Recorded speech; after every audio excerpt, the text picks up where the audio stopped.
you do not understand white supremacy, what it is, and how it works, everything else that you do understand will confuse you.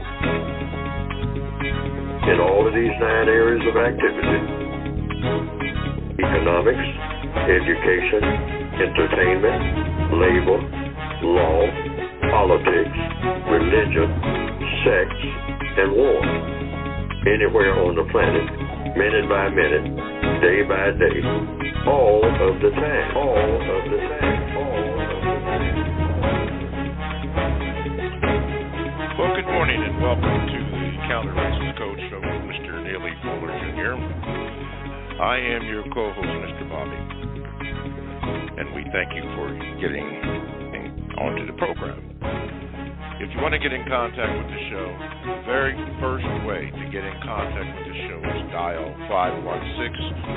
516-453-9921. That is going to be the focus of the primary way for you to get in touch or to call, talk with, or speak with Mr. Fuller. That is going to be the priority. You do that first and you'll have a better chance of getting on to speak with him than with your, than with the emails or Gmails and chats. There's going to be a priority standard, so that's what we're going to do. So it's best that you call in and just wait. Gmails and chats will be in their respective orders. And make sure that when you do call in and you do want to speak, give the call screener your name so that it'll come up on the screen and I can give you a proper introductions. Because what we're going to try to do is get all the callers in. If you call, chances are you're going to get in. So with that being said, let me introduce to some and present Mr. Neely Fuller. Mr. Fuller, good morning, and how are you? Good morning. I'm still learning. Okay, very, very good. Okay, let's see here. Let's go to a caller here. I don't have the name right now, but I'm going to cue you in. Okay, caller, I don't have your name here, but you're on with Mr. Fuller. What is your question? Hello? Yes.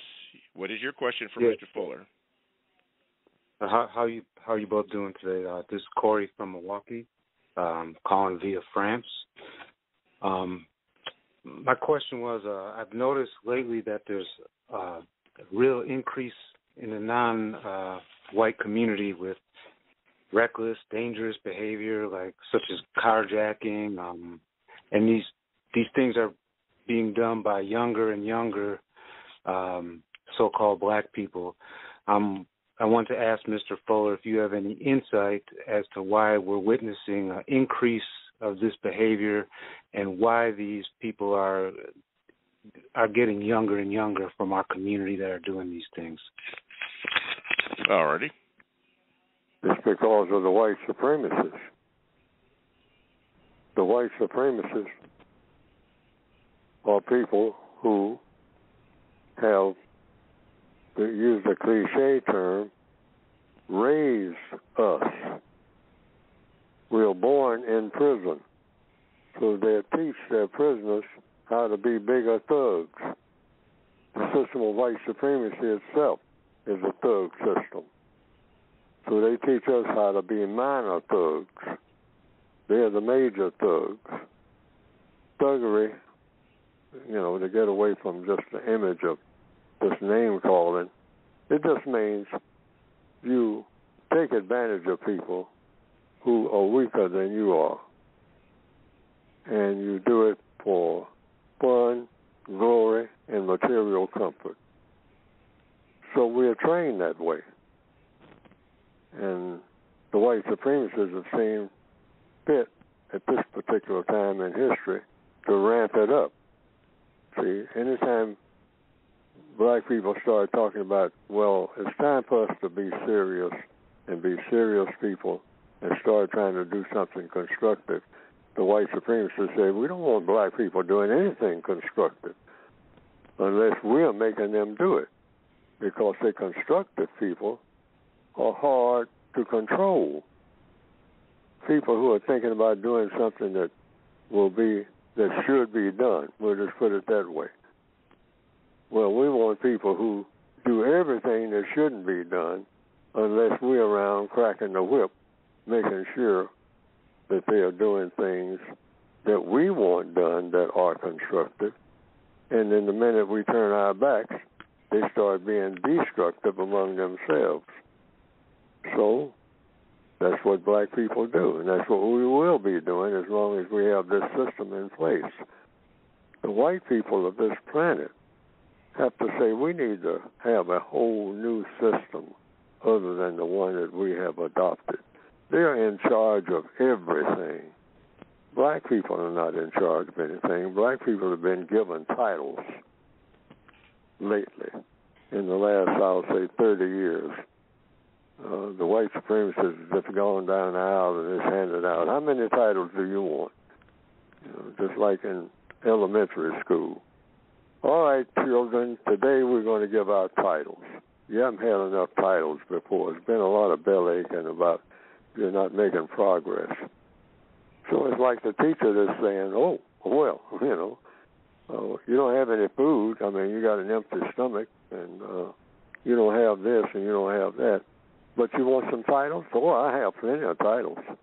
And so they just walk down the aisle and say, Susie, how many titles do you want? Kamani, how many do you want? Kenyatta, do you want a title? You want to be king today? You're a king. You're an emperor. You are somebody. Okay. That's, and they'll rattle off 15 titles that they gave you. They say, do you need any more? I got a wastebasket full of them here. And that's all it is. Not anything else. Nothing else. When the white people are not around, black people become lethargic. A word, I just thought of, out of the dictionary. It just means we just flop down and wait to be told what to do. Why? Because when you're born in prison, that's all you do anyway. Wait to be told what to do. Wait to, to have a life, whatever that's supposed to mean. And that will be determined by the prison masters. So that's a long answer. And I hope it's adequate. But if it's not, you can say so, the caller. Okay. Corey, thank you for your call. Don't be a stranger. Let's go to Darnell in Pennsylvania. Darnell, good morning, and what is your question for Mr. Fuller? Good morning, Mr. Bobby. Good morning, Mr. Fuller. Good morning, sir. Mr. Fuller, I have a question, and it's pertaining to words again. What gives words power in the system, according to the code? What now? What gives words power in the system, according to the code? Yes. It's the same as in the regular dictionary.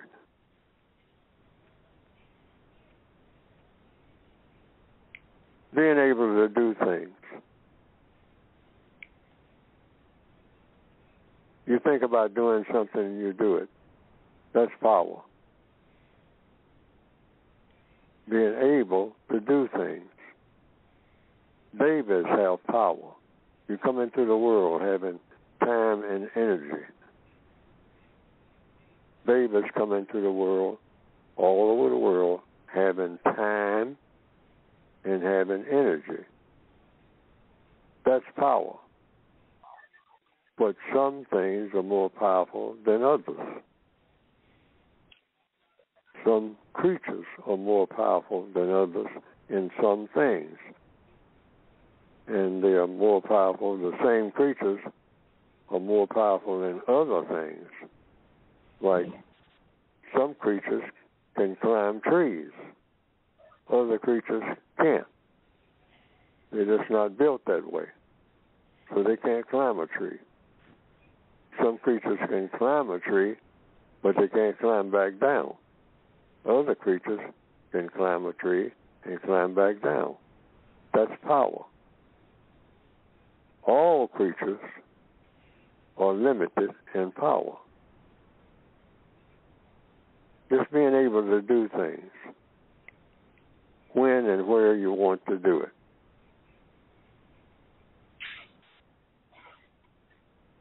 All righty. Thank you very much, Darnell. Let's go to John in Houston. John in Houston, you're on with Mr. Fuller. What is your question this morning? Grand rising, gentlemen, and it's interesting with what he just said as far as power is concerned. The run-up to Belarus being utilized by the Russian Federation, what would your position be as far as war in general and the specificity, as you try to say, us being able to replace the system of white supremacy worldwide by using or implement a system of justice? It may be hard to see that, and thank you for the time this morning, Mr. Bobby. All righty, Mr. Fuller. If I understood the question, what would be the priority of war? I didn't quite understand the question. Could you repeat that again, sir? We're seeing the type of things that some people refer to, Mr. Bobby and Mr. Fuller, as false flag events. But how real is the war that we're seeing? False flags, as in something doesn't happen actually, or that we are being manipulated by the intent of creating the idea of World War III. But war itself as an instrument, I was wondering what your feeling was. Using the example going on with Russia and Ukraine, how would we use that as to replace white supremacy with a system of justice, in your estimation? We couldn't use that as an example because that type of thing, that's not the way the counter-racist war should be fought. For one thing, a bunch of tanks and borders and all like that. The white supremacists do that almost as a sport. It's gotten to be that way. They hype it up even when there is no so-called war going on, according to them. It was always war with the white supremacists. That's their grandest sport. White supremacy is war itself. They make war on non-white people 24/7, ever since the beginning of white supremacy. That's why black people are prisoners of war. We're born in prison. We've never been anywhere else. The black people on the planet now, since the beginning of white supremacy, have never been out of prison. We are born in prison, and we die in prison. I'm going to die in prison. Why? Because I'm going to die in the system of white supremacy. Now, the way to fight it, since it's an illegal system, illegitimate system, the system of white supremacy itself, there's no way out of it. You have to do away with the prison system, which never should have existed in the first place. A system of justice should have existed in the first place. And justice has two elements: guaranteeing that no person is mistreated, regardless of who the person is, or where the person is, or whether the person is smart or dumb, or has this or has that. No person, not for 5 minutes, nowhere on the planet, should ever be mistreated, period. That's the first part. The other part is every person who needs constructive help should get it. If you just think about those two things, this is a made-up definition by me in 1994 for the word justice. I don't think you'll ever find one better. No person being mistreated, and the person who needs help the most getting the most constructive help. Each person, everywhere in the known universe, 24/7. That should be just a given. Everybody should wake up in the morning and go to bed at night thinking about it. was anybody, anywhere, mistreated today? Because that's not supposed to happen. And if it happens, it means that maybe I can do something about it where I am. I'm not located where it's going on, but maybe I can get in touch with the people who are doing it and tell them, help that person, because I know about the person. It just came, the information came to me. The person that needs help the most. And has that person been mistreated by anybody? Well, is the mistreatment still going on?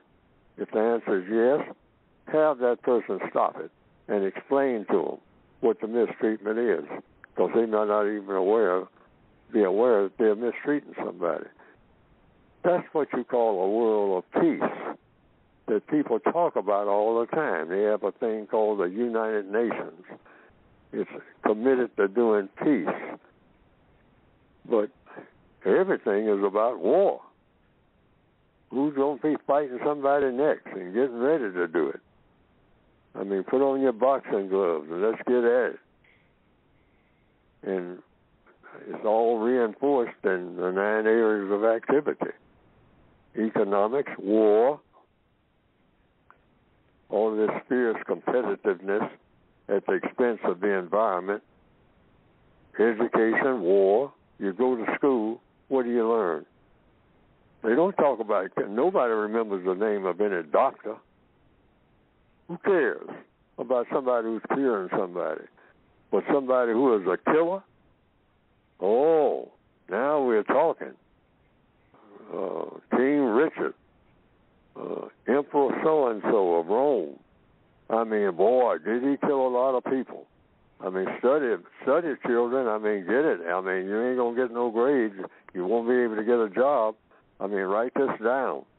Julius Caesar, right, a great conqueror. Oh, yeah, write that down. Get that name straight. Forget about your name or what your family is going to do and all like that. Think about the people who are really great. In the system of white supremacy, everybody who is worth anything, I mean, on a massive scale, and who is real smart, got to be a killer. Being smart and being a savior of some type, oh no, you don't get honorable mention for that. I mean, the people in the hospitals right now who are trying to save people, they're low-salaried people for what they're doing. I mean, they're working themselves to death. Every now and then they will give a little bit of, they'll tip their hat to a firefighter that got killed. But generally speaking, hey, you're going to have some entertainment on the television and nobody killing anybody? Are you crazy? I mean, all of television, all of video games and whatnot, we've got to have cars turning over and cities falling down and buildings falling down, people being burned alive. Boy, don't you get a rush out of that? Carjackings.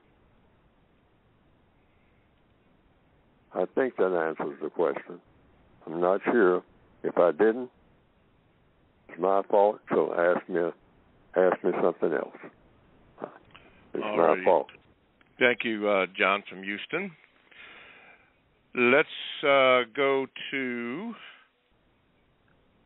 this here. 516-453-9921 is the number you dial to get in contact with the show. And please, ma'am, please, sir, when you do, give your name to the call screener so that I can give your name, then put it on the screen for me. And by the way, all the material that Mr. Fuller talks about, if you notice, is always at producejustice.com. That's all. Anything else that's added to that is not of Mr. Fuller's doing unless he says so. But he always says producejustice.com.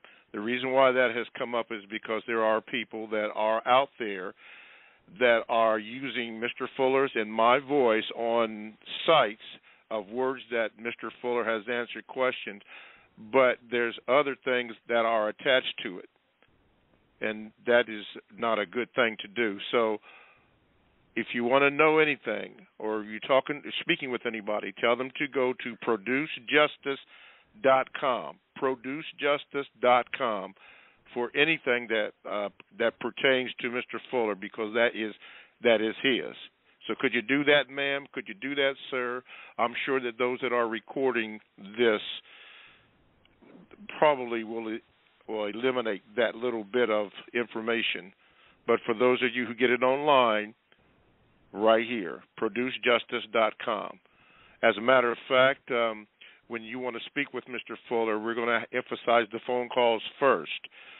So make sure that you call in so that Mr. Fuller can answer your question. We're going to give priority to all those so that you don't have to wait too long. So make sure that you give your name to the call screener there. Okay, let's see here. Joe in Harlem, you're on with Mr. Fuller. Good morning, Mr. Fuller. Good morning, Mr. Bobby.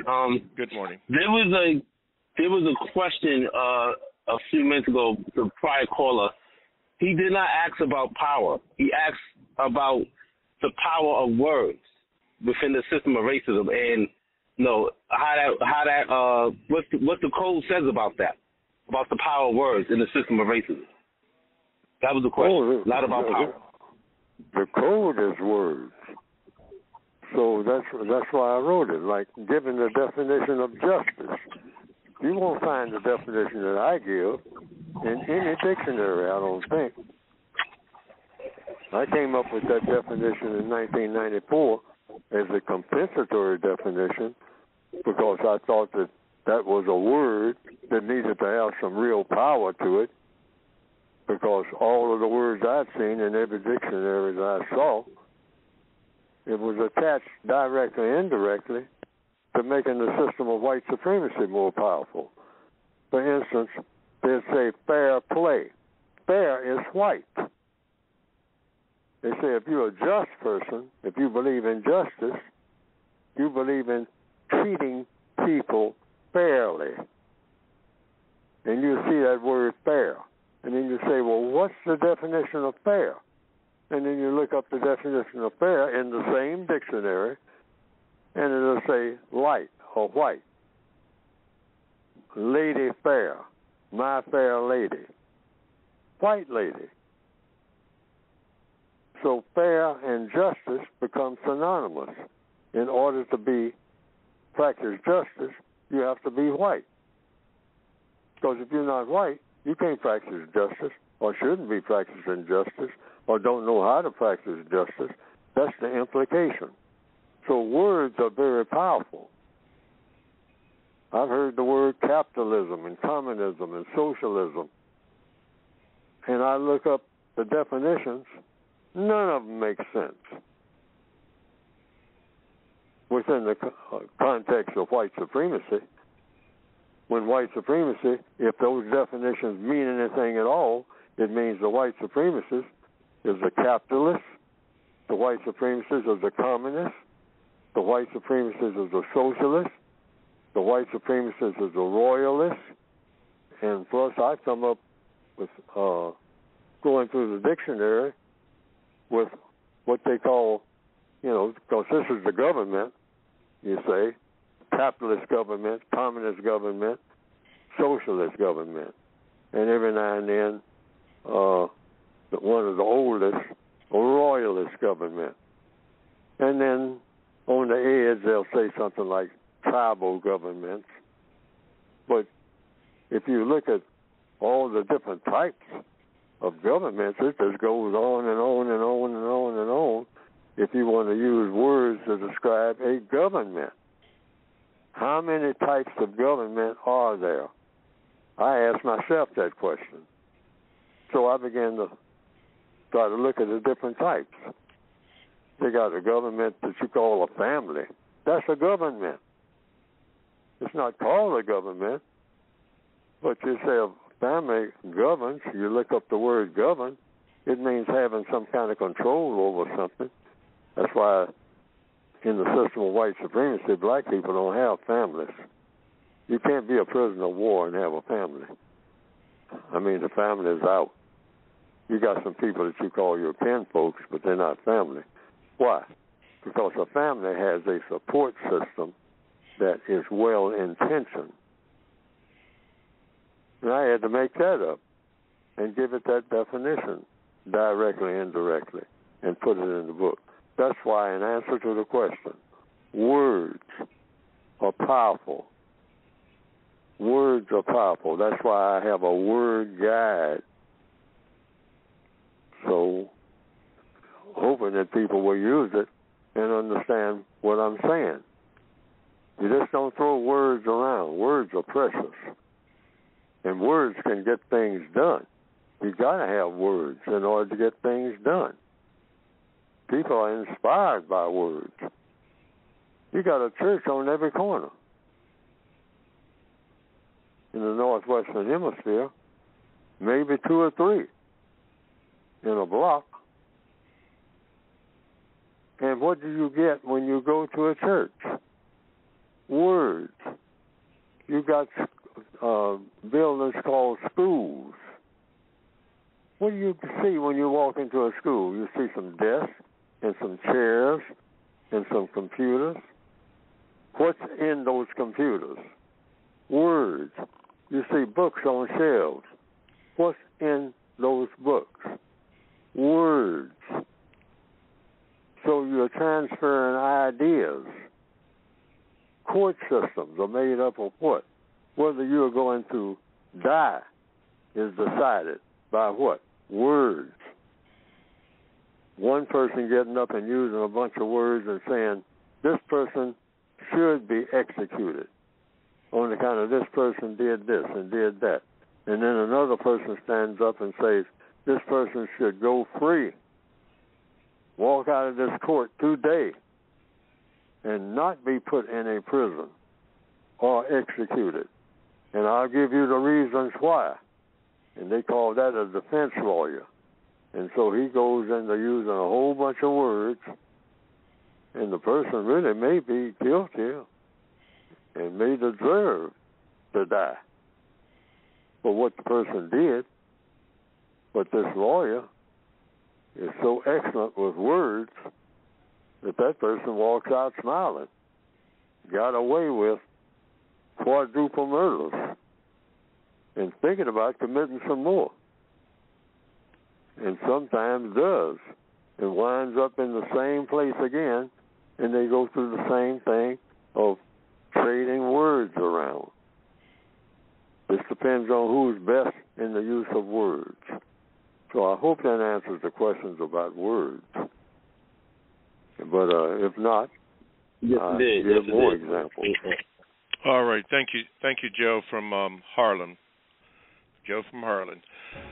Well, let's do this. You're listening to the Counter Racist Code Show with Mr. Neely Fuller Jr. here on Blog Talk Radio. To get in contact with the show, we're going to emphasize that you call this number, 516-453-9921. That is the best way to get in contact with the show to ask Mr. Fuller your questions, or if you have a VGQ, make it short, make it brief. You can also Gmail me, and the Gmails at some point in time, and I don't know when that time is, will be read. More than likely, they will not be read on today's show, but you can submit them, and at some point in time, when there is a little lag in the program, so to speak, from the callers, then Gmails will be read. That is the second priority. And the third priority will be the chat roomers, those who are in the chat room. If you have a question in there, and after the Gmailers, then the chats will be worked in.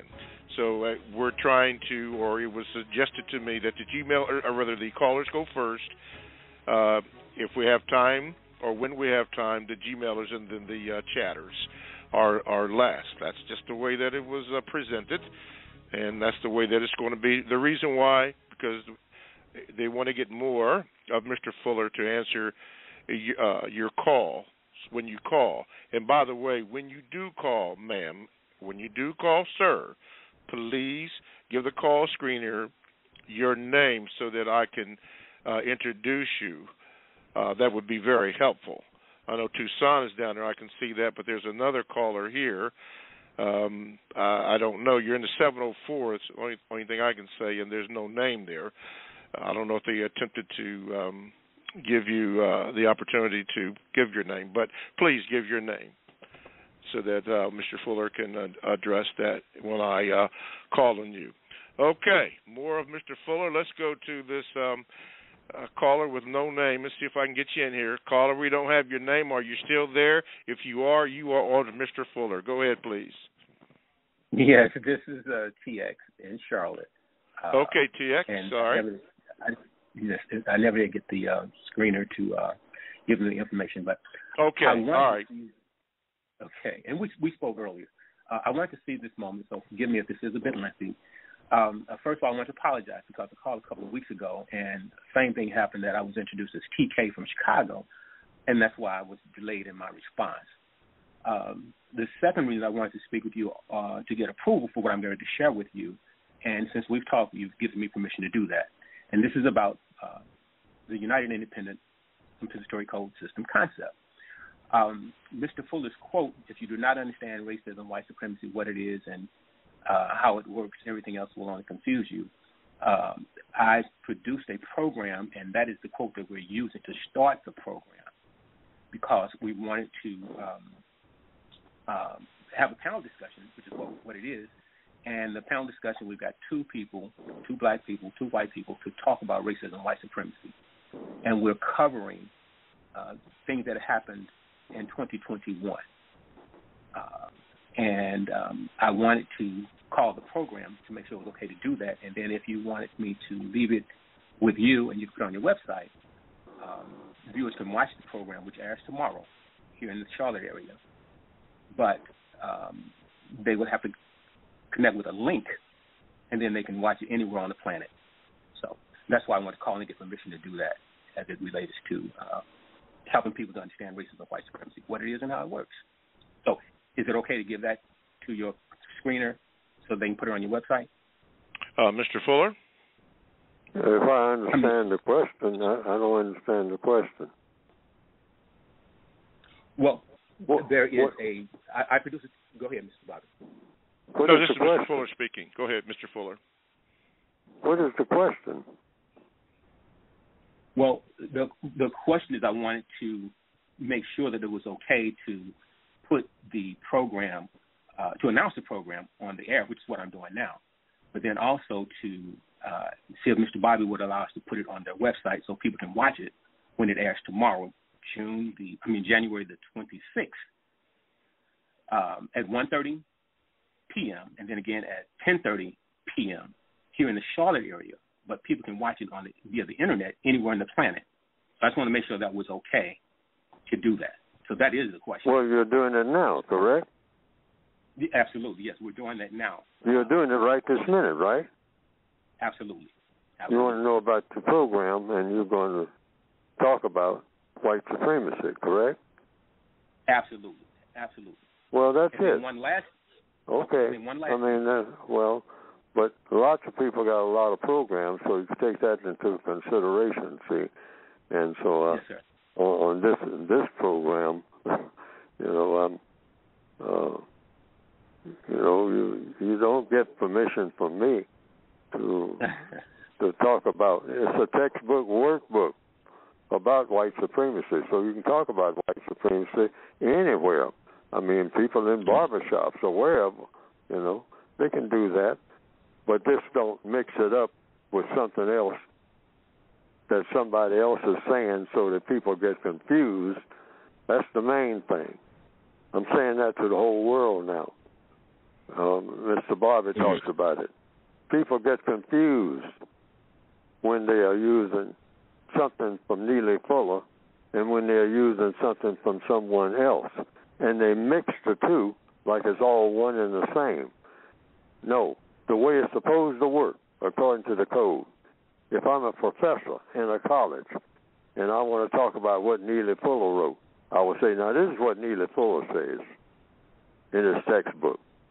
and just read it word for word, all right? And then he'll say, now this is what Plato says, but don't get Neely Fuller's words mixed up with Plato.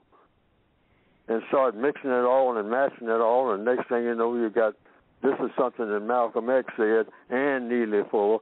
No. I mean, no, that doesn't work like that. You don't get clarity. You get confusion. And the reason this is extremely important is because the white supremacists are doing this. And they know how to do it skillfully. And the next thing you know, you got people, particularly after I'm dead, which is when people will really be good at it. Because there's going to be a lot of it. There's going to be tons of it. Now, this is what Neely Fuller said, and I never said not one word of it. And so that's the thing to be avoided. That's the thing to be avoided. Don't mix up something that Neely Fuller said or any people. Don't mix up something that Benjamin Franklin said with something that Ralph Waldo Emerson said. Make a distinction between who's saying what. And that's it. On the back you said the people who have the ability to eliminate racism do not have the will to do so, and the people who have the will to do so do not have the ability to do so. And you also talk about tacky relationships. So again, that's the purpose of the program, is to have four people to have a constructive conversation about the elimination of racism and white supremacy, and how racism and white supremacy played out throughout 2021. Yes, so I understand that. That's it. Yeah, but the question answered that see, this program, on a kind of limited time, it's just all questions and answers. Understood. So I hope that answers the question. You did. Anything Thank can you be so much. said. Keep up the... Yeah. Just give the reference. Okay, like I give the reference to anything that I quote Mark Twain all the time. But I say this is coming from Mark Twain. This is not coming from me, Neely Fuller.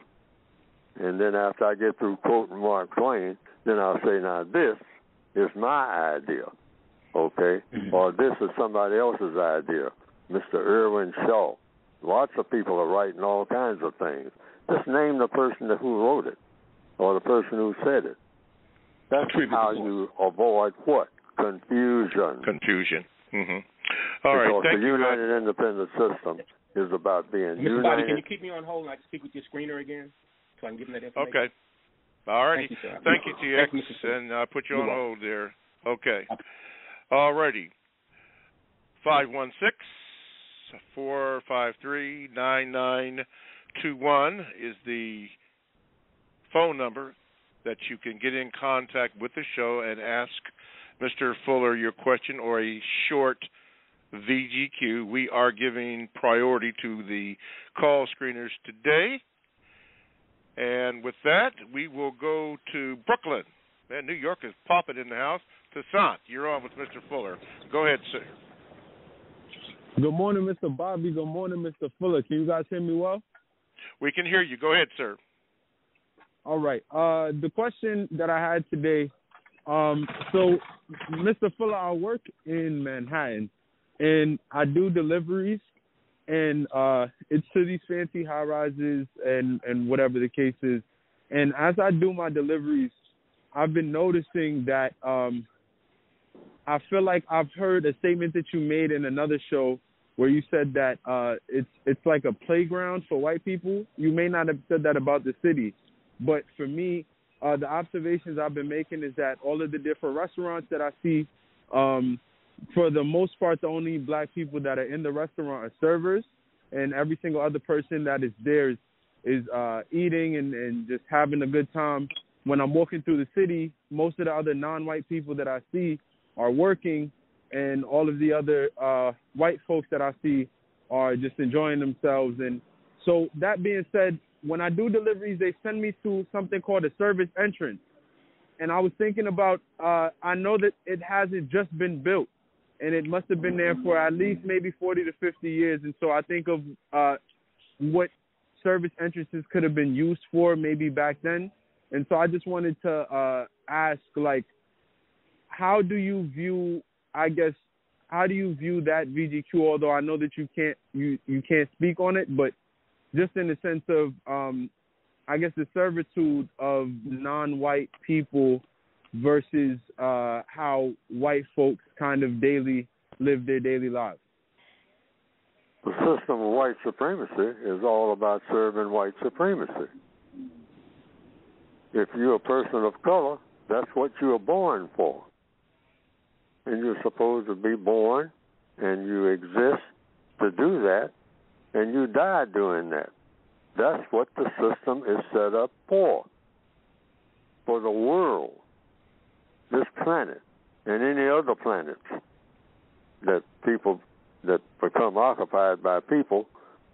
You're going to have that hierarchy, meaning if you're white, you'll have a non-white person serving you in any way that you want to be served, in any area of activity: economics, education, entertainment, labor, law, politics, religion, sex, and war. The 9 areas of activity.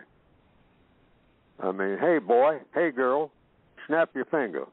Over here, right quick, move. Come and serve me. Bow down to me. Worship me. That's what white supremacy means. Fun, glory, and material comfort. Every creature wants that. But somebody thought up an idea to put it on a color basis. And that is a serious problem. And so what you're looking at is white supremacy. That's what it is. Supreme. I'm a god. Kneel down and kiss my foot, Negro, with your stupid self. And then do whatever I've assigned you to do. And keep at it forever. And if you have little ones that are birthed after you, your little ignorant children, have them doing the same thing. And then have them, for generations, doing the same thing. Forever. We're never going to change this. We don't have any intentions of changing this. That's out. We'll modify it. We'll give you better benefits. But we're not changing it. Why? Because it's the best thing that the world ever thought of. White supremacy over everybody who is non-white. End of story. Shut up. Get back on that truck. Okay. Wow. All righty. Thank you, Toussaint. Let's go to Helen B. Helen B. in NYC. You're on with Mr. Fuller. Good morning, and what is your question? Greetings, Mr. Bobby and Neely Fuller Jr., Mr. Neely Fuller Jr. If he was going to speak to a class full of young children, what would he tell them? Speak to a class of whom? Of young children. If you were going to speak to a class full of young children, what would you tell them? Miss and Mr. That's the first thing I would call them. They're students. So I would call on my students, each one. I would always address them as Mr. Garden, Miss Smith, Miss Thompson. Whatever their names are, I give them the utmost regard at any age. I'm talking about first graders. Mr. Garden. That's who that is. I mean, that's how, if you're going to, they are people. And if you want to treat everybody with the utmost regard, I don't use the word respect in that context, That's how you would address them.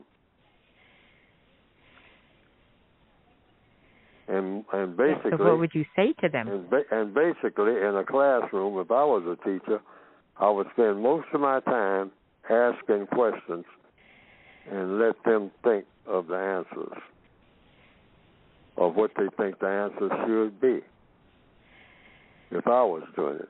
Now, I don't know if that would work or not, but that's how I would start off doing it, if the school board would allow me to do it. The other teachers can do whatever they are directed to do and whatnot, but if I'm allowed to do that, that would be the first thing I would do.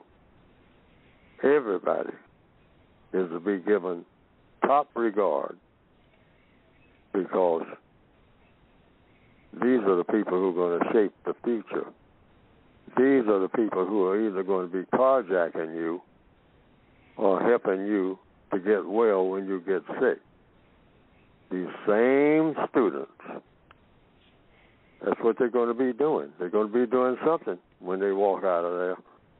And when they walk out of there for the last time out of any places of institutional learning and get into the big, vast world where you learn other things, they're going to wind up doing something constructive or something non-constructive. So a teacher should always have in mind, anybody that comes through here, I'm going to try to lead them into doing something constructive if I can figure out how to do it. And that should be the aim of anybody who's teaching.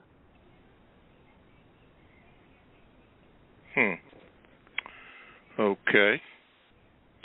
Helen B., is that good enough for you?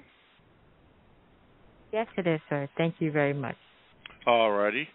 Thank you, Helen B., and thank you, Mr. Fuller. Speaking about that, Mr. Fuller, it is time to get into the website, in particular your books, that everybody can get at producejustice.com. All the material concerning Mr. Neely Fuller Jr. is at producejustice.com. Mr. Fuller, this is the time that we have you to discuss your book. So go ahead, please, sir. Yes, some of the first callers asked about words. My book consists of words. So this is the book that I recommend, that if you're a person who is classified as black, brown, red, yellow, and or non-white, and you consider yourself to be, as a non-white person, a victim of the system of white supremacy, this is the book that I recommend. It's not a well-written book.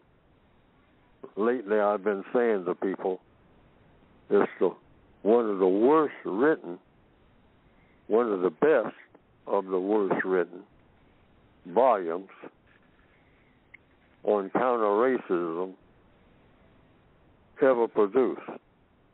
But I did the best that I could. I don't consider myself a quote-unquote professional writer, but I'm trying to get the information out because I think it's sorely needed. I was looking for someone who had written such a book in the 1950s. I was starved for that. I had read novels, many of them. I read about people who told about their life stories and whatnot. Quite a few books like that. But when it came to getting something done, I couldn't find anything about what to do about anything if you're black, except the hope for a better future. Well, hope should go along with something else. I mean, what do? You just sit there and on a log and hope? How do you go about hoping and then get anything done? Can you go into a kitchen and the food is all there waiting to be prepared, and you just hope that it gets prepared and go and take a seat and go to sleep? Or do you have to do something? Well, I have been in many a kitchen, and I see people busy. They're not hoping on nothing. The people out there who are waiting to eat want to be fed. So I'm saying, I'm not being fed. I mean, except a lot of abstract words that I don't really know what I'm supposed to do. Will somebody write one book at least about what to do about problems that I have? I have problems. So I couldn't find any. So I said, okay, under compensatory law of the universe, compensatory means when you need something and you don't have it, you compensate for the thing that you need by producing it.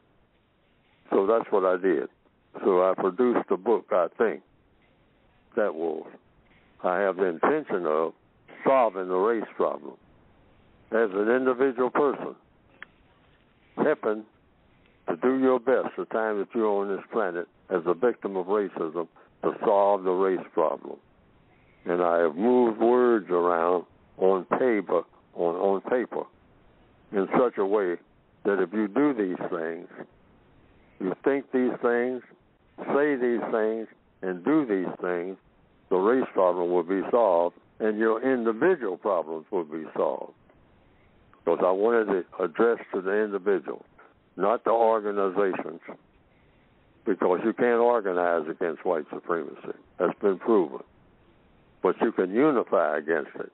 So you can unify in order to replace the system with the system of justice. And you can, even the website for getting the book is Produce Justice. You got to produce justice. It doesn't exist. So you go to producejustice.com, producejustice.com, and hopefully, if you purchase the book, it will be worth it to you that you purchase this book. Okay, and with that being said, Mr. Fuller, this question came to mind as we have heard even on this program, and maybe you can give an answer to this. You know, I don't know. But it seems like there are people that seem to, or like this, why do people feel the need to translate your work? It was suggested that some people see it as an off-code behavior and a tool of confusion that really supports white supremacy. There's nothing in the code book, the way I've written it, that's supposed to be or will inadvertently support white supremacy. Nothing. It's a lot of pages in these volumes. No, not you. Not you supporting white supremacy, but it seems as though it's been suggested that people want to translate your work actually being off code, and that in itself tends to support white supremacy because it adds confusion to that, and your work is not confusing if you follow the code. Absolutely. That's why I say if you're going to quote Neely Fuller in his counter-racist code book, you quote him word for word. You don't deviate. Now, if you have an opinion about what he wrote, you can quote your opinion. And everybody's supposed to have an opinion about everything. Everybody on the planet that reads any type of book, you can have an opinion of what's written. And you can give your opinion, even if it opposes everything in the book.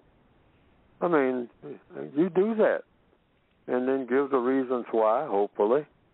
Because anytime I criticize anything, including the system of white supremacy, I give my reasons.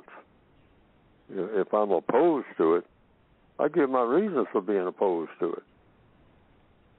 And this is what people should do about anything that I write or anybody else write. Or if you're supportive of it, you can tell why you're supportive of it. Because it's supposed to be based on what? Truth and logic. Truth. everything that anybody does. You're not running some kind of game. This is not supposed to be, a sport. This is war. And you'll be absolutely serious about it. 1,000,000,000%. The way you would about life and death itself. Because people are dying as we speak now on account of a system of racism. And they're dying by the thousands. I don't know how many people died yesterday. I guess it would be in the thousands. I don't think 1,000,000 people died yesterday. Mm-hmm. But the system of white supremacy, if they are on this planet, has seen to it that thousands of people die every day on account of the system itself. It's set up to make death. It's set up to be anti-life almost, particularly if that quote-unquote life comes in the form of someone with color in his or her skin. It's an evil system. It needs to be replaced with a system of justice. Yes. Yes. And to add to that, if I may, it's getting worse with AI, artificial intelligence, robots taking the place of human and answering questions. It's dangerous. Something that Barry White has indicated many years ago, I think in '83, about what was coming up, and it's here now. Okay, we're about at the end of the first hour. Tell you what, Stan, I got you next, but I'm not going to cue you in until we go to the top of the hour. But I will say this, for those that have a question or a slight comment for Mr. Fuller, not a long comment, call this number, 516-453-9921. That has been given the priority, so you want to do that. If you would like to Gmail, you can, but that is the second priority after the caller, so be in mind it probably will not be read. And, of course, you can also enter the chat room.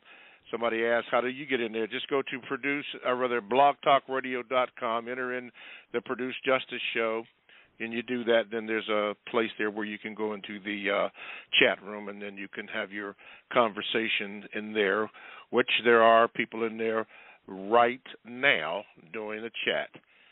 But the main thing, or the main number, is our number, 516-453-9921. Please, ma'am, please, sir, depress the number 1 button. Mr. Fuller, we have a minute or 56 seconds before we close out the first hour, so I'm going to give you that 56 seconds. Go ahead, please, sir, before we close it out. I'm just saying, I want to emphasize, here in 2022, we want to be able to sit down and talk to white people and not talk in circles. We're going to get to the point, and without shouting and being discourteous or name-calling, which is what we usually get into, everybody starts blaming everybody for everything. We should just say, what are the facts? Do we have a system here that needs changing? And what's the best way to go about doing it? And let the white supremacists, if they're there, and the white people who are white supremacists should be the ones who you're talking to, because that's where the problem is. The white people who are not white supremacists, I mean, they're already not white supremacists, whomever they are. They know who they are.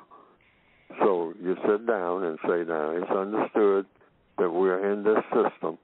Now, what's the best way out of it?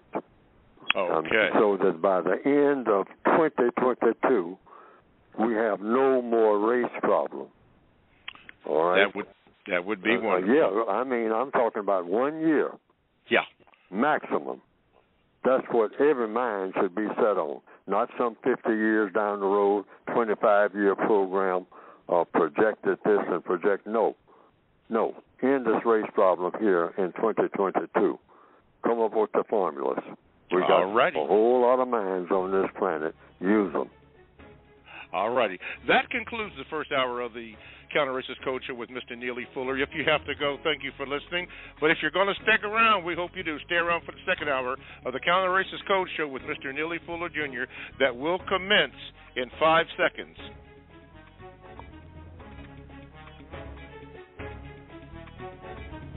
All righty. Good morning and welcome to the second hour of the Counter-Racist Code Show with Mr. Neely Fuller, Jr. I am your co-host, Mr. Bobby. We'd like you to get in contact with the show, and if you would like to join the show, you can by calling this number. Simply call 516-453-9921. Again, 516-453-9921. Press the number 1 button. Give your name to the call screener so that I can give you a proper introduction without jacking it up.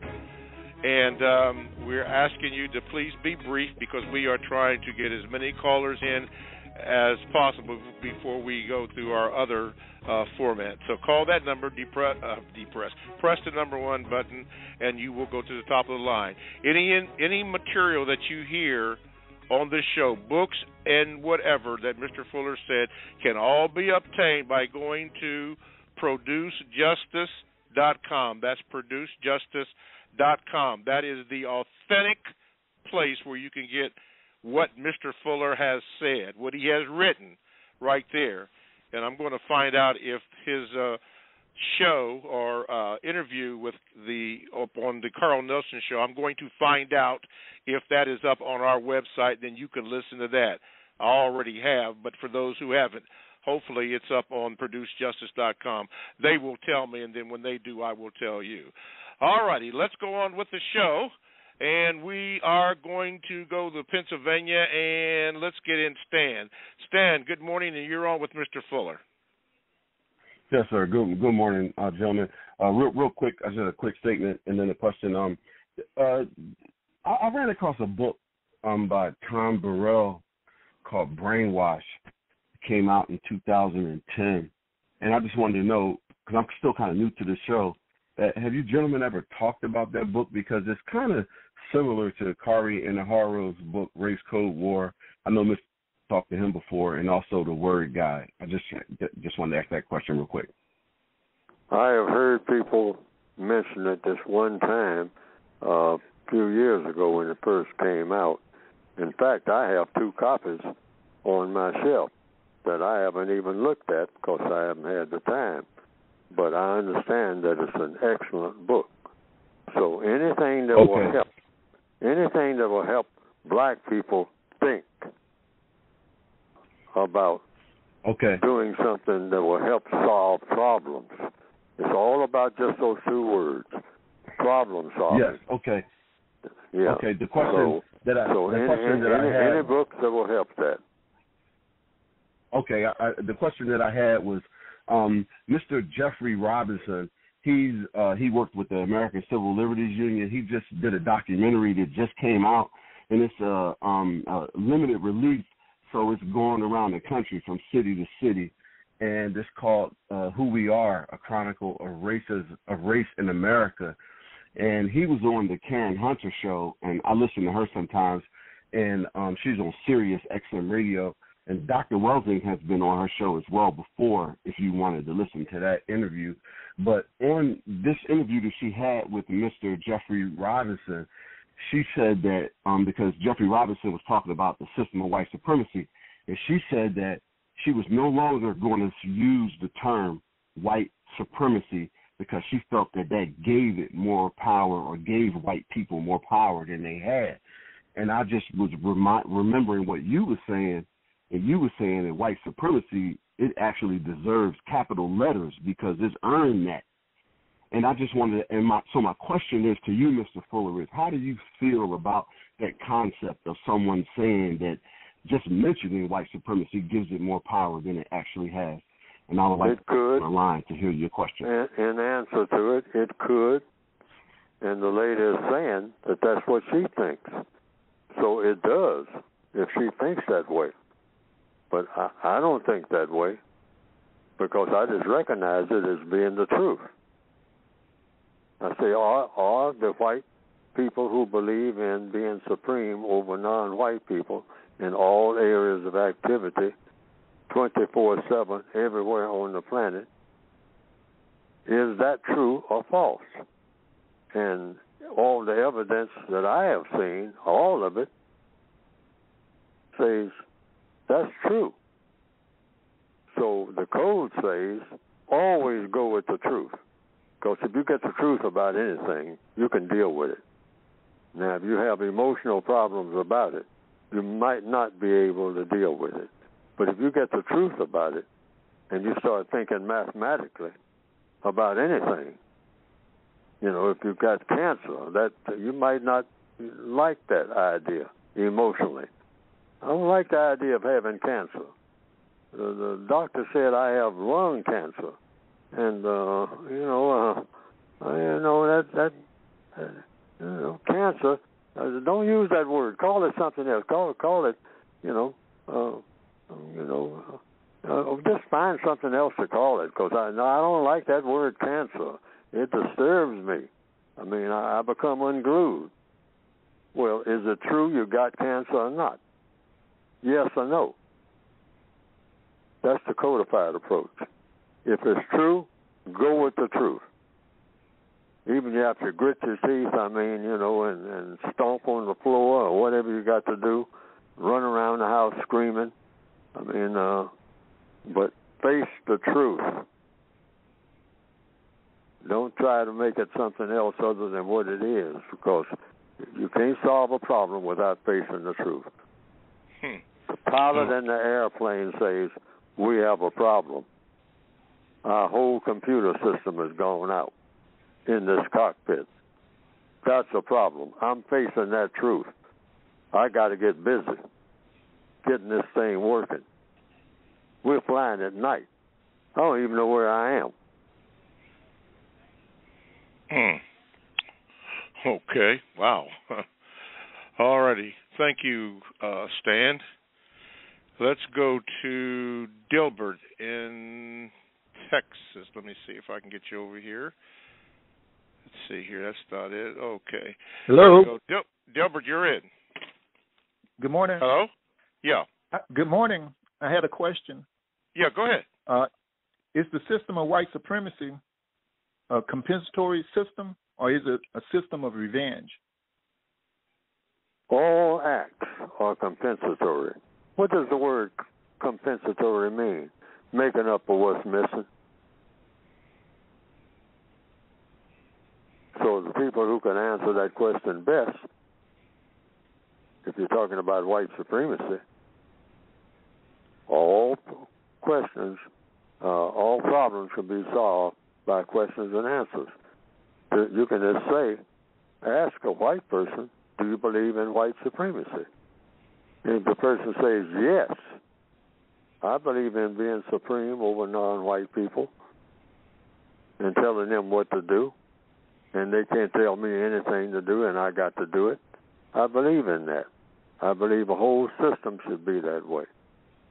It's the best system. See, they're given the reason, too. And if they don't give the reason, you can ask, well, what is the reason for you believing in white supremacy? And then they'll tell you, or they won't tell you, see, which they're in a supreme position to not tell you. See, I don't have to answer no questions to you. You answer my questions. I don't answer your questions, boy. Okay? That's what white supremacy means. You don't have to answer, but you can ask them. And you should, according to the code. Mm-hmm. Okay. Any questions that you have about white supremacy, the white supremacists can answer them better than anybody. Why? Because they're the ones who are doing it. All righty. Okay, Dilbert, first-time caller, I believe. But anyway, you get the first-time caller greeting. Don't be a stranger. Thank you for your call. 516-453-9921 is the number that you can call. Swa, I had got a couple lines open, Swa, so, hey, you had a question on the chat, so you can bring it on up to the line, and I'll do that. In the meantime, and in between time, we go to this Gmail from Divitude, Mr. Fuller. She says this, Mr. Fuller, why have white people, in particular white males, come up with so many ways to avoid admitting they are gay? They will use words like sexually fluid, genderless, fun, and even to word uncategorized to avoid the gay label. Mr. Fuller, what is your opinion? Oh, the white supremacists can do whatever they want to and use whatever words they want to. Who's going to stop them? Who has stopped them? That's what white supremacy means. I mean, so they argue among themselves about what words to use, what words not to use, and they don't argue with black people. They just tell black people what to do, and that's the end of it. So that's what white supremacy means. So the best people to answer that question would be white people. Why do they argue among themselves about what words to use to describe gay? So if you're talking about just the use of terms, so they argue among themselves about a lot of terms. They argue with themselves about a lot of things, period. Because, you know, and they converse mostly. They don't do as much arguing as black people do. Black people argue. Black people don't have conversations. Now, what's the difference? When the white supremacists have arguments that eventually have to turn into conversations, they converse with each other about the best way of going about doing things, and they are the best in the world at it because they accomplish things better than anybody, all other people. And they do this through conversation, different viewpoints. Then they come up with the best viewpoints that will do what? Give them the most power. That's the bottom line. Will this make us weaker or stronger? So if you're just talking about sex in the system of white supremacy, the white supremacists do in the area of sex what they do about all the other areas, economics and education. You're going to make black people weaker and white people stronger. Don't matter how you do it. Just make white people the strongest people on the planet sexually, have more power than anybody in the area of sex, and make non-white people weaker in the area of sex. And, of course, they do a lot of it through deception. And deception is mostly done through the use of language, through the use of words.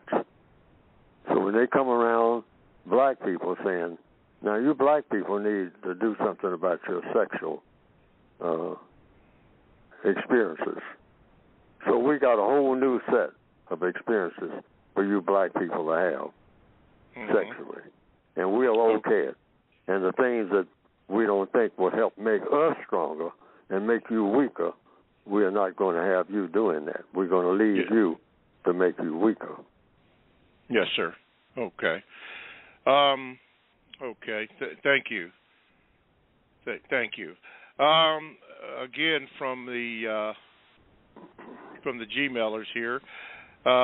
This is from Paul. He has a part A and part B. First of all, he said, Mr. Fuller, he said he wanted to thank Mr. Neely Fuller Jr. for introducing, he said me, which would be him, to Antonio Carlos Jobim or Jobim. I don't recall you doing that unless he talked to you personally. Do you remember Antonio Carlos Jobim, Mr. Fuller? I remember talking about it because I was talking about the field of entertainment. Yes. And how entertainment should always be directed toward helping a person think to replace the system of white supremacy with the system of justice. Okay. So I was telling someone, I listened to Frank Sinatra and Mr. Jobim who somebody sent me a recording from Boston some years ago. Oh, okay. And yes, and I said, well, why am I being sent this one? You know, this recording. This is Frank Sinatra. I put it on. I found out just by doing it that I write better and I think better when I have that particular album. It's Frank Sinatra and Joe Beam. And not the words to the song. There are some words that allow that in one song, tall and tan and the girl from Ipanema. Huh? Yeah, the girl from Ipanema, which is in Brazil. She's tall and tan. And, you know, lovely. Now, and lovely. Now, but it's not the words to the song. It's basically Sinatra singing, blending with on all of the songs, because it said something about misty eyes that are blue of the skies and something like that. I mean, that's on one song. Now, most black people don't have blue eyes, all right? Very seldom do you see a black person with any blue eyes. I saw one black person who had marble blue eyes about 50 years ago on a bus. I was wondering if her eyes were natural. So she had her skin was black. When I say black, I mean serious black. All right, infinitely black. Her eyes were marble blue. Everybody on that bus couldn't take their eyes off of her. Now, this is the truth. I've never seen a person that looked like that since then or before then. Okay. That was on a bus in Washington, D.C., right here in the city. Right here in the city. Okay. Yes. Okay, well, anyway, but getting back to the song, I just want to say that particular album, I think better. Okay. So people have asked me, Frank Sinatra helps you to think better about being anti-racist? I said that particular album does. Okay. For what reason, I don't know. Maybe a psychiatrist could figure it out, but it works. Yeah, so I always say, listen to anything that helps you think better. Yes, sir. I didn't get hip to Mr. Antonio Carlos Jobim until years later when Dave Grusin and Lee Ritenour came up with an album entitled A Twist of Jobim, and the song that really got me was Captain Bacardi. And then I read a little bit about that. And that song you just mentioned, The Girl from Ipanema, that's where I found out that Mr. Jobim is, I believe, is Brazil. So that goes hand in hand with that. But, Antonio Carlos Jobim. He said this, Paul said this, he said, Mr. Bobby, can you ask Mr. Fuller how long does he think it's going to take for us non-white people to end white supremacy on this planet? Why I ask this question is I have spoken to knowledgeable white supremacists, and he informed me that they have 100-year tariff. When we non-white people don't even know what we are in a war. Big respect to you, Mr. Fuller, still learning. 100-year tariff. Okay, there's a lot in there. Mr. Fuller, go ahead, please.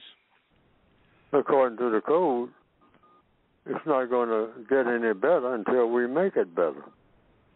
And we'll do this by having a code, which is what we haven't had, and doing what the code requires. Stop just throwing money away. I mean, trying to show off. Nobody cares who counts. The people who count don't care, and the people who care don't count. So that's just one thing. I mean, there's a lot of things in the code book. Just stop doing some things and start doing other things. That's the key to getting anything done. Even squirrels understand that. You stop doing one thing and start doing something that's better. Black people start doing this almost any old thing and just keep doing it. even when it's proven not to work. You get pulled over. You start fussing. Then you start fighting. Then you try to flee when you look like you're losing the fight. And you get caught, and you made things worse by doing all of those three things. No, settle this later. Don't fuss. Don't fight. Don't flee. Stop doing all that other stuff. It ain't nothing but drama. And the drama brings about trauma for you. You'll cause a little bit of trauma, maybe. I mean, jumping out of the car and open fire and then start running across a field. I mean, for the most part, that doesn't work for your future very well. Just do what you're told, because you're already in prison anyway. The whole world is a prison. If the white supremacists want to find you, if they really want to find you, they will. They'll say, hey, I put out an all-points bulletin. You know, anybody who catches this person, $50 million. All right? Now, everybody wants to know who you are, because they want that $50 million.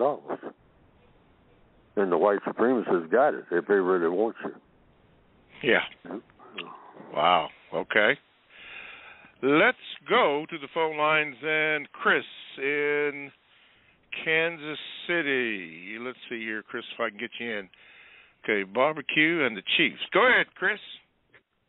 Yeah, this is a question for Mr. Fuller. Mr. Fuller, I was watching a lot of black movies that were made in the 70s, like Superfly and Dolomite and Foxy Brown, and I'm wondering, those behaviors that we displayed in those movies in the 70s, is that something that we created, or is that something that that the white supremacists taught us how to behave like that?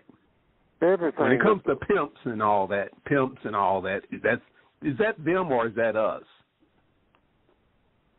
Everything that black people do, whether it's constructive or non-constructive, under the system of white supremacy, came from the white supremacists. We were born in prison, so we have always done what the prison masters let us do. Some things they'll support, some things they will oppose. But the things that they oppose, they'll squash it all together. Okay?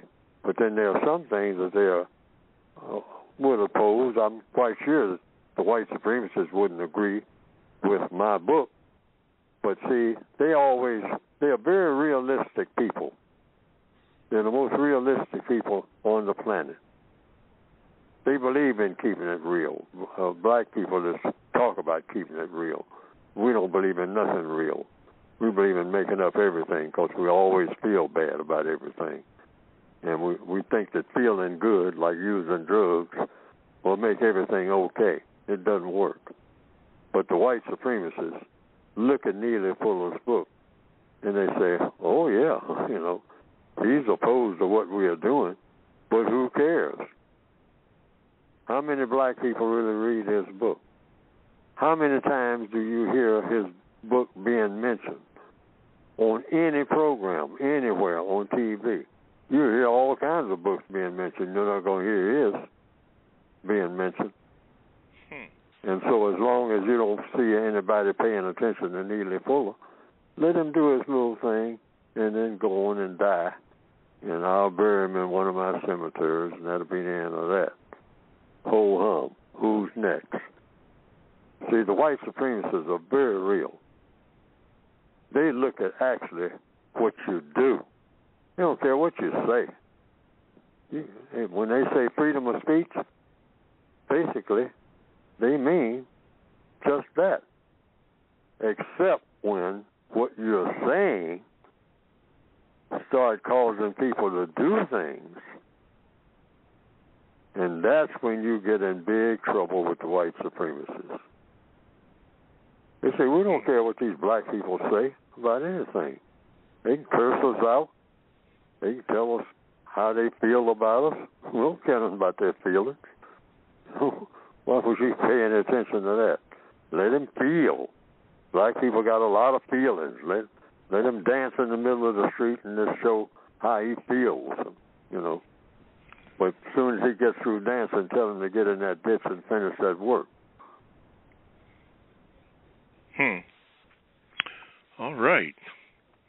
All right, Chris from Kansas City. I recognize you as a first-time caller, so thanks for your call, and you get the first caller salute. Don't be a stranger. Let me take this break here. You're listening to the Counter-Racist Code Show with Mr. Neely Fuller Jr. here and heard on blogtalkradio.com.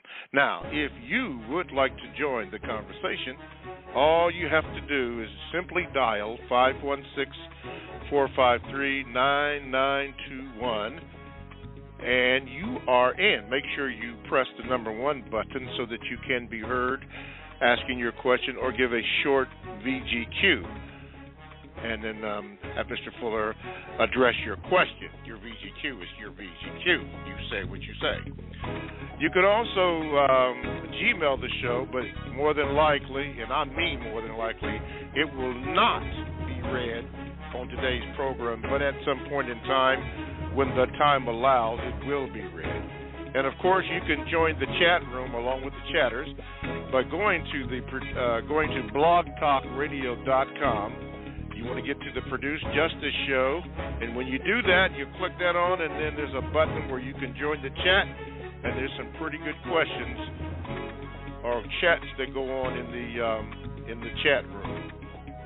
So you may want to do that, and I'm pretty sure you'll be glad you did. But right now, the primary area is for the phone callers, 516-453-9921. And that's how you do it. As we get to the last 33 minutes of the show, and I'm going to move on. This really came out of the chat room before I get to the question from England, Mr. Fuller, via the Gmailers. Cholo Revolution, what did ask a question, but not particularly to you, but I thought it was interesting. It was said, why isn't, quote, stay in the question lane enough advice for somebody? If you disagree, listen and ask a question. Why do people, in your opinion, Mr. Fuller, have a hard time just staying in the question lane and asking, questions? Because one of the first things we learn, black people, we learn it, a lot of it, from people that we consider to be in our own families. Grandmothers. I used to hear, not from my grandmother, but back in those days, many years ago, I often heard, boy, you ask too many questions. You ask too many questions. You ask too many questions. So we get to the place at an early age, we don't ask questions. So we get in the habit of not questioning anything. We just do what we are told because that's what they were taught. But questions solve problems. There's never been a problem that was solved without questions being asked. That is the procedure for solving problems. The more questions you ask, the more answers you get to questions. And the more answers you get, the more problems are solved. Mm-hmm. There's never been a problem solved that was not solved, that was solved, rather. There's never been a question, a problem that was solved that was not solved through the process of questions and answers. In order to solve a problem, you have to have a question, and then another question, and then another question. For instance, and I've given this many times, somebody said, I would like to do what that bird does. It takes me 6 days to get from here to over there where that mountain is by horseback. But that bird gets there in about 3 minutes. Takes me 6 days going through all those valleys and roads and dips and turns and whatnot, fallen trails. 6 days. The bird gets there in 3 minutes. How does the bird get there? Faster than me, on horseback. Because the bird has wings. So somebody asked a question after asking themselves that first question. How does that bird get there? The bird flies there. How does the bird fly? Has wings, that's why. Well, do you have wings? No. Well, can you put some wings on your back or something so that you can do like the bird does? Well, I'll try it. And I've seen pictures where people have actually tried it. Didn't work. So then they ask other questions. Can I try something else that will work? Then something else. Wound up putting wings on a bicycle. That didn't work either. So they just kept at it. Questions, answers. Questions, answers. Can I make a better bicycle? Or maybe it's not a bicycle. Maybe I need something else other than a bicycle. And maybe I need to modify these wings some. See, now, I mean, I got to have something that will give it power to get off the ground if I'm going to be on it, riding it. So then can I make something that will give it power? So they tried automobile engines when somebody else invented that for an automobile, for a car, and then on and on and on. Questions and answers, questions and answers, questions and answers, answers to questions. That's it.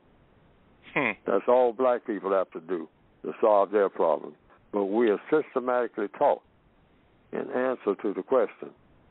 Don't answer questions, boy.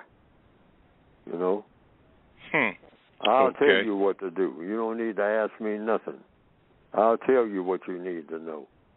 And don't you go around asking questions. A black person that goes around asking questions might get smart. And I don't want no smart black people around me unless they get smart at my pace. Okay. This comes from the Gmails here. This is from Mr. McKen in England. It says this: there are two things I would like to see black people stop doing in 2022.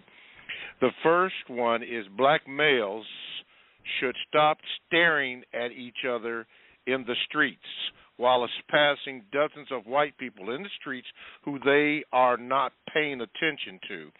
I think that this type of behavior is non-constructive and always has the potential to lead to conflict. The second thing I want to see us stop doing is black people should stop thinking that we can have a, quote, perfect black, quote, advocate. This system does not create, quote, perfect black people, end of quote. All of our black advocates are flawed in a way. The racists know this, so they will always spread lies about them to cause confusion among black people, and we must expect this to happen under this system. Mr. Fuller, would you care to comment upon my observations? Kind regards, Mr. McKen from London, England. That's in the book. That's been in the book for decades, going back to the 1984 edition. Minimize contact, you minimize conflict. And black people are wired. We are wired to have conflict with each other, That's why the code book says, this 2016 edition, you have that VGQ, something that I had to invent to prevent that. I can't say anything against what a black person says about race. The code will not permit me to do that. So at a meeting or anywhere else, a black person can stand up and oppose everything that's being said that I have had in my book. And my response is supposed to be, well, Mr. Fuller, what do you have to say about that? Because this person just very eloquently dismissed everything in your book. And that person is black or non-white, I'll say, he said what he said. Or in the case of a female, she said what she said. Now, she's not supposed to do what she did according to the code, nor is he supposed to do what he did according to the code. But if they adopt the code, they will say, he said what he said about what I said in my book. That's what I'm trying to get black people to do, to keep from going at each other. Because that's the first tendency. Black person takes the floor, and the first thing they're going to do, or maybe I would say about the third thing, is attack another black person. And what that black person said about race, racism, or counter-racism. But the code does not permit that if you adopt it. Everything in the code is voluntary. Nobody's supposed to make you do anything. It's voluntary. So VGQ means Victims Guaranteed Qualification. You're qualified to say anything you want to say about race, racism, or counter-racism if you are non-white in the system of white supremacy. What is going on in the chat by a couple of the chatters, I'm going to condense it here, but it's perfect in that it stated that basically everything that you have written in the book, that we should follow the suggestions, follow the logic and not Mr. Fuller. Absolutely. But follow the logic. Go ahead, Mr. Fuller, I'm sorry. Yes, absolutely. See, you're not following Neely Fuller. What does Neely Fuller follow? That's why I always say there's no such thing as a black leader. All of the leaders of black people on this planet are white. Every last one of them. No such thing as a black leader. So if you don't have black leaders, what do you have? What name do you give people who are called leaders? I mean, if they say Neely Fuller is leading people through his book, Neely Fuller isn't leading nobody. He's a fellow prisoner. Leaders have power. That's number one. Power to back up everything they do and everything they say, and you better not even touch one of their followers, or you are in big trouble. Leaders are not subject to any people if you're a leader. Now, the only people that qualify for that are white on this planet. Mm-hmm. So you have spokespersons. Now, black people having VGQ, they can call themselves leaders, but when the white supremacists come around, that leadership evaporates. So it's really not leadership. You can't be a leader of anybody and be subject to someone else who is opposed to you. That's not logical. It's not logical, and it's not true. It's not true. You have to get permission. And if you get permission to do something, the person who you got permission from is your leader. Yes, sir. Speaking of that in the abstract way, Mr. Fuller, have you ever heard of a book by Dr. Ivan Van Sertima entitled "They Came Before Columbus"? I have heard Dr. Ivan Van Sertima. Okay. Sertima speak on many occasions. He's been on the podium when I was present on the same podium. Oh, wow, so, okay. But I've never read his book. Uh-huh. Okay, and and personally, I have no intention because I don't have the time. Yes, sir. I have dozens of books that I would like to read, but I know I'll never get through them. Okay. Well, he has written many books, and that was one of the books. And when I was with when I was with the New Jack Scholars in the African Center of Study and Worship, one of the books that came out was his book, is that they came before Columbus. And the conventional wisdom was that what we had been taught, or I was taught, in the public, and I got put in the air quotes, the school system, was that Christopher Columbus, whoever that was, discovered America in 1492. And so I went with that until I heard this, that Mr. Ivan Van Sertima indicated that there was a book out that he wrote a book called that They Came Before Columbus. And so recently I had been doing some other studying, and I found out that the richest person ever in the world was a black man by the name of Mansa Musa. Mansa Musa, M-U-S-A. And all the accomplishments that he had, and he even impressed the Queen of Sheba, who was black. I believe she was married to Moses. But anyway, I think he had a brother or a cousin named Mansa Abu Khari II, and he was supposed to have come over here and came with and indigenous black people were here in America back in 1311, which is almost 200 years before what Ivan Van Sertima had mentioned, that they came before Columbus, that we were taught in 1492.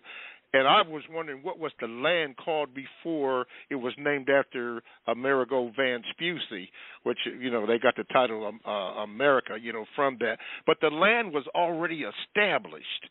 And I find it just amazing of this history that I am discovering of stuff that was here long before what we were told, so that we would be indoctrinated into the system of racism and white supremacy, and went on with it until we start finding out books like that. Now, you say you were on the podium with Dr. Van Sertima? On several occasions. Okay. And he never made mention of this book or other books that he had written? Yes, he made mention of the book, and the book was being sold there. Okay, good. Okay. I just said I never read it. Oh, okay. Well, I just find it amazing for me. Still, as you would say, still learning. And I don't say still learning because you said it. I'm actually still learning, even that information that I just dropped. And I'm sure that there is more information that is out there. And speaking about information, let's follow up with this.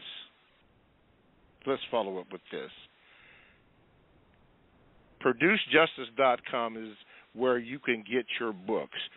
And the floor is yours to begin to discuss why you wrote the book, and who the book is for, and how we can get the book, and the full name of the book. Some people call it the code book, but the full name. Go ahead, Mr. Fuller. The full name is the United Independent Compensatory Code System Concept.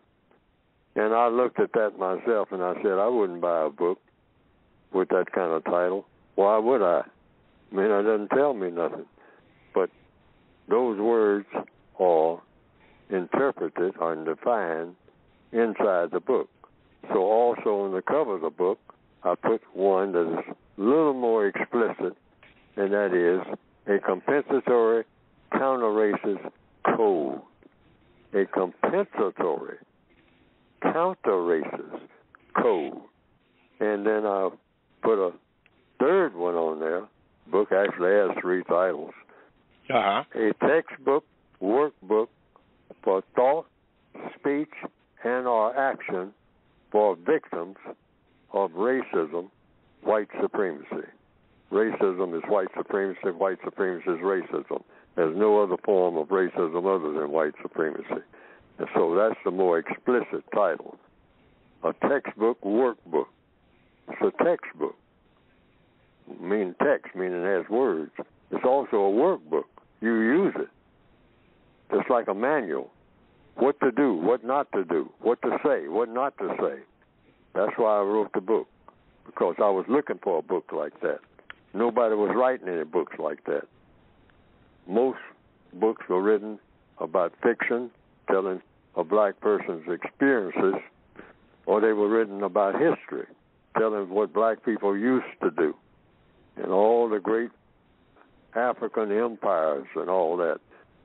But I was saying, I need a book that tells me what to do about these problems I got right this minute. Does anybody have anything that they have written that will tell me what to do about anything? And I couldn't find any.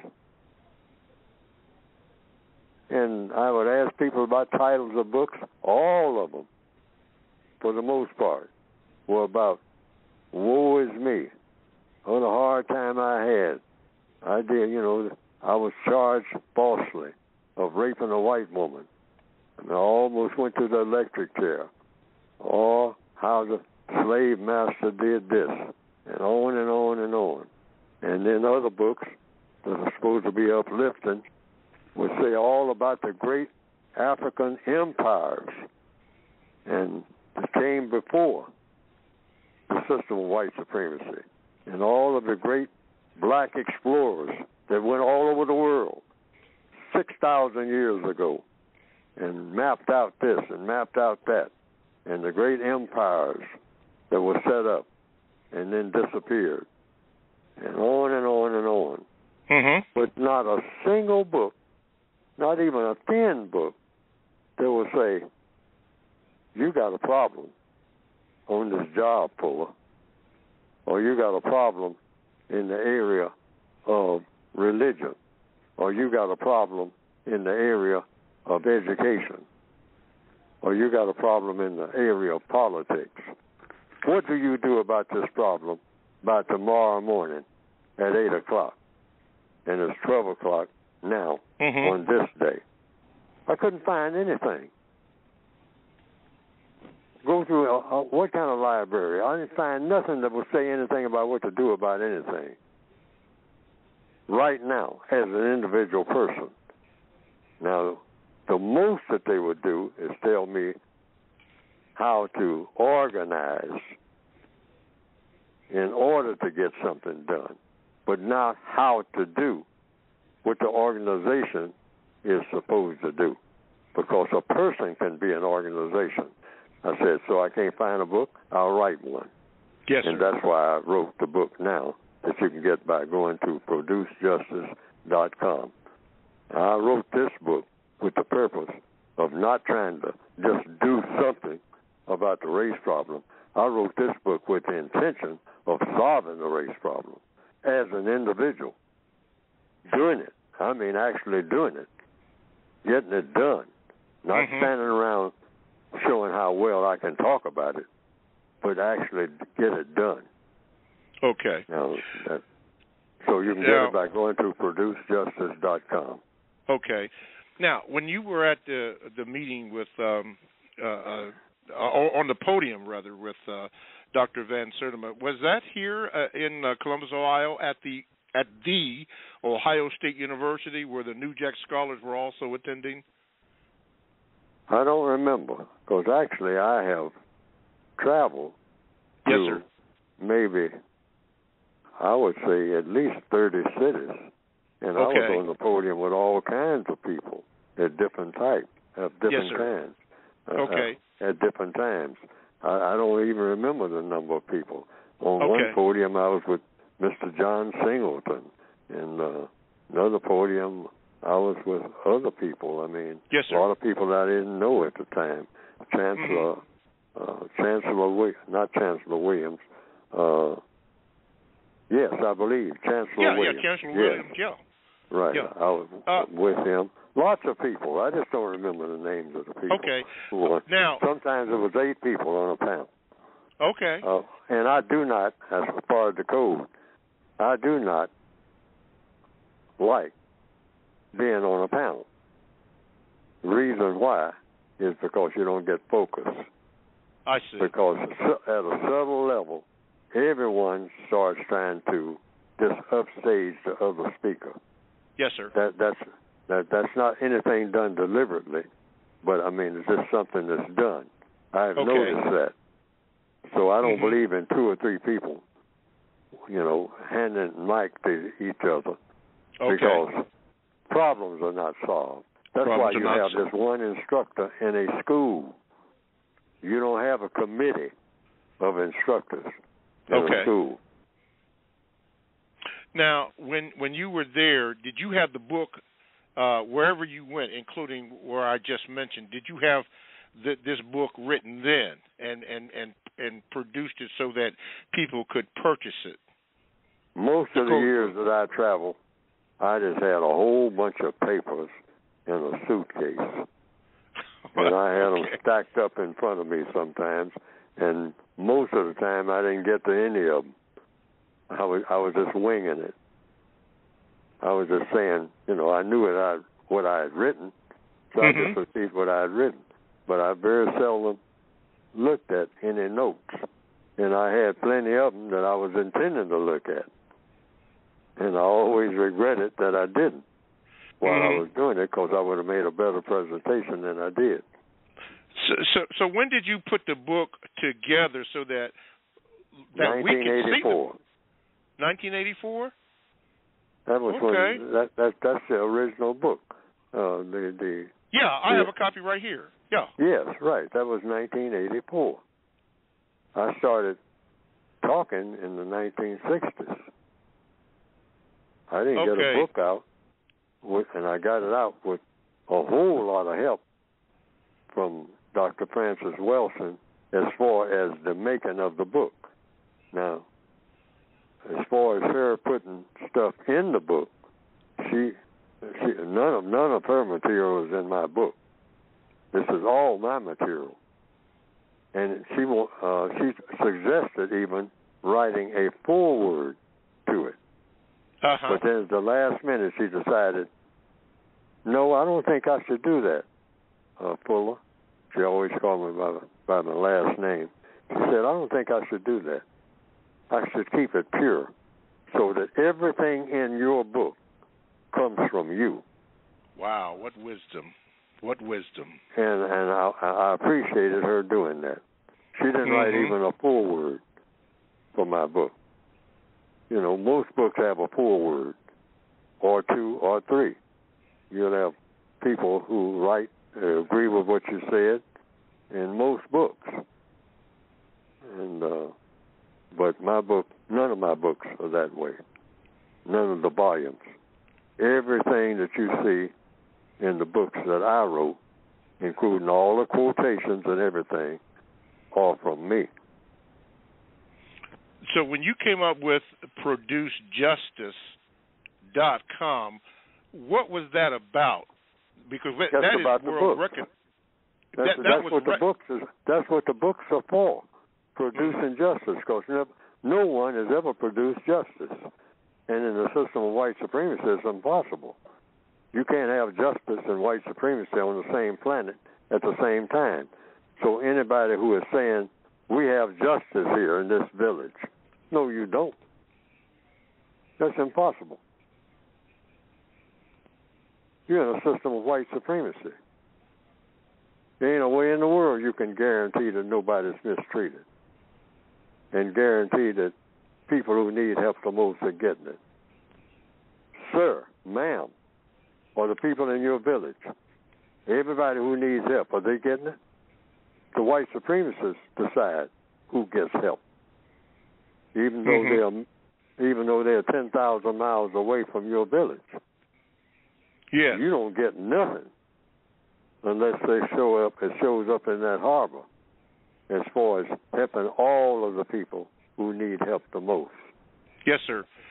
I noticed when you were in the military, and you often favorably talk about the sergeant with great admiration and great respect.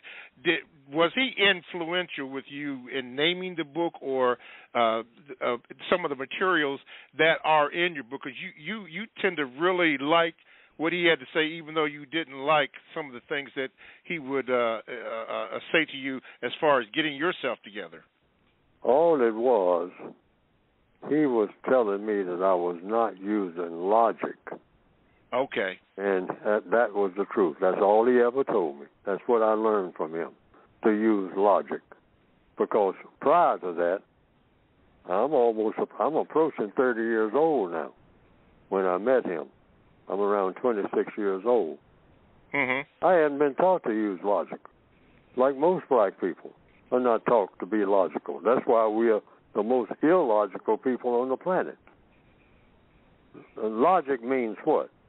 Look at cause and effect all the time. That's right. In everything. Cause and effect. Constructive, non-constructive. What will solve a problem and what won't. That's what he taught me. He says, Fuller, there is a scientific way, a codified way, but he didn't use the word code. He used the word scientific. There's a scientific way to pick up a pencil off of a desk that's better than other ways of doing it. He said, always find the best way of doing anything. I don't care how simple it is. Find the best way to do it and stick with it. He said, that's the key to everything. He said, you don't have any of those characteristics at all. He said, Fuller, you're the type of person that's going down the highway and it's dark and your lights go out and you can't see anything. And the way you respond to it is to grit your teeth, grab the wheel as tight as you can, close your eyes, and step on the gas and hope that it all works out. And I had to laugh myself because I was that way. He said, you've been taught to just try to function off of something that you call hope. He said, hope serves a purpose, Fuller, but hope is supposed to tell you to open your eyes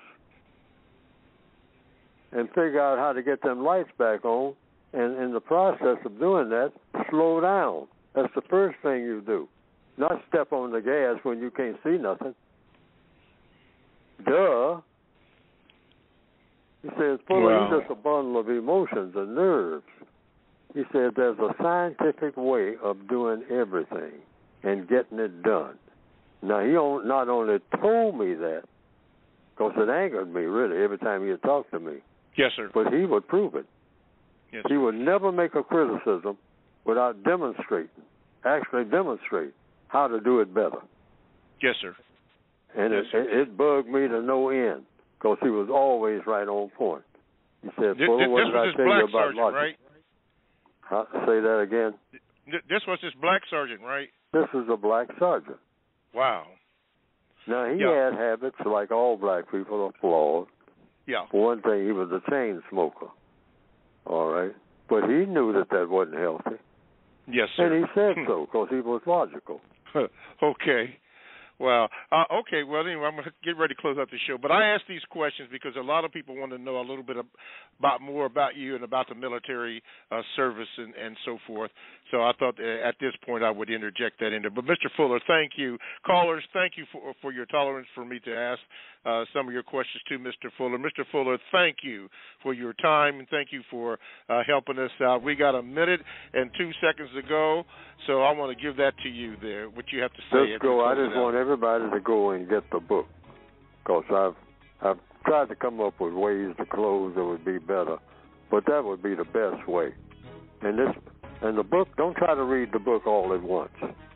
Just pick it up and open a page before you go to work or whatever and see if you see anything that makes sense. Read it, a few things from the page, and then go. All right. And sometime when you got a lot of time, you can read the book from cover to cover. Okay, thank you, Mr. Fuller. Constructive actions items, thank you. Hit the right word, study. Everybody, thank you for listening. Thank you for all your comments. We'll try to do better next week. Mr. Fuller, thank you. ProduceJustice.com. That's it. Thanks for listening.